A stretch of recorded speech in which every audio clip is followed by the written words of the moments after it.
Constant war and AUMF. Constant war is a state of war that has no clear intentions of ending.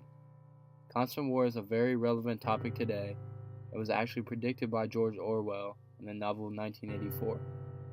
In 1984, the world is split up between three world states: Oceania, Eurasia, and East Asia.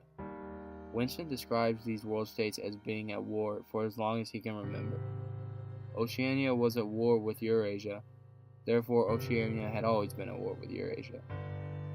During the novel, we hear about the war and also hear about the victories of the war from the telescreen, but we never actually see that it is real. We can only assume that it's real, like how the Poles in 1984 assume that it's real. However, in the novel we see the enemy, the world states, switch. As Winston tells us, Oceania is no longer at war with Eurasia, but now aligns with Eurasia and at war with East Asia.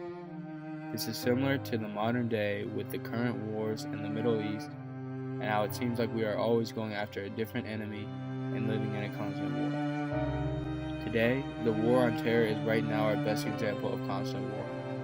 The U.S. has been at war 229 out of 239 years, which is 93% of its existence.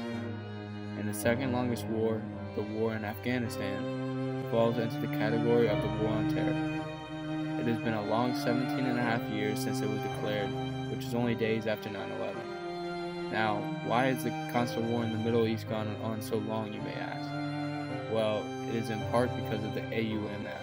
AUMF, which stands for the Authorization for Use of Military Force, passed just 3 days after the attacks of September 11, grants the President sweeping authorization for military force against those nations, organizations, or persons the President determines planned, authorized, committed, or aided the terrorist attacks that occurred on September 11, 2001. This AUMF continues to prolong the war on terror because it allows the President to target new terrorist groups when it is convenient to continue to prolong the war.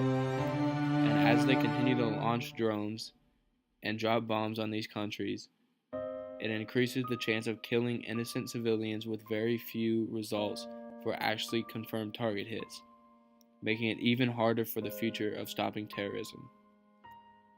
These charts show increasing terror rates from the start of the war. All four of these charts show the significant increase in the amount of terrorism after 9/11. Some of these countries had seemingly no terrorism before 2001 and have almost doubled every year since AUMF was instituted. If we continue on this rate of terrorism, we will not only continue the constant war, but we will continue to put more people's lives in danger. A quote from The Guardian tells one of the main problems with AUMF. One of the problems with AUMF is that it allows military action with little to no reason or oversight. Not only does the AUMF eliminate the factors of checks and balances in the government, but the President can take military action if it meets the AUMF's criteria, even if all of Congress doesn't agree. Another problem with AUMF is the fact that it isn't politically or constitutionally part of America's traditional values. In a constitutional sense, people who are detained, who would be members of newer terrorist groups, could challenge their detainment because AUMF is only for terrorist groups who had an involvement in 9/11. This could result in a false detainment and could ultimately let terrorists back out onto the streets. In a political sense, the AUMF is outdated and only a third of the party members of Congress actually voted for AUMF in 2001 are still present today. Terrorism is a threat in the United States and it needs to be taken seriously. And defending America is a noble cause. However, America should not fight wars endlessly for causes that have no clear-cut goals. With a new counterterrorism technology such as drones, nuclear bombs, and the thought of eventually having armies of robots, we have to only think that the future of constant war is more prevalent than ever. Countries could be at constant war forever if they had enough reason. And with the growing number of terrorism and the inventions of technology like robots that mean real humans don't have to be killed, means that there is a good chance that constant war is here to stay. The solution to this future is we either need to find a more efficient way to end terrorism, or just take the military out of the Middle East. A first step to ending the war in the Middle East is for us citizens to rise up and tell the government to stop fighting the war.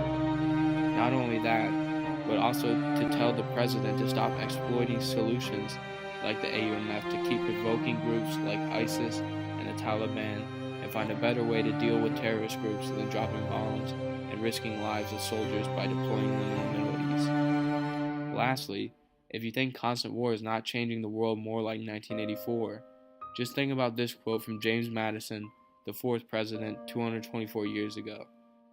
Of all the enemies to public liberty, war is, perhaps, the most to be dreaded, because it compromises and develops the germ of every other.